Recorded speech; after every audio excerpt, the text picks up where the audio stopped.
Well, today I'm going to try the Rust Solutions from AGS. This was sent to me by the brand to try out. Now this is matte black, and apparently you can paint this directly over rust and seal it and prevent it from rusting even further.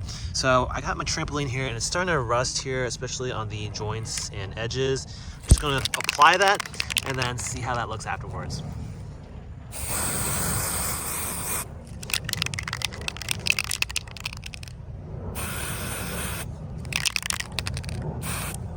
All right, take a look at that. It's a pretty good seal.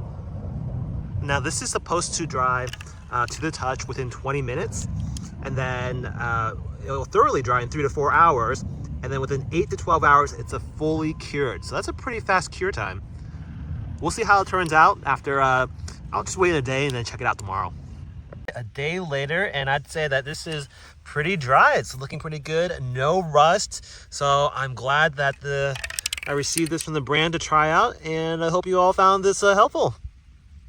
Check out the link in the description or scan the QR code to see my Amazon picks. Don't forget to like, subscribe, and I'll see you in the next one.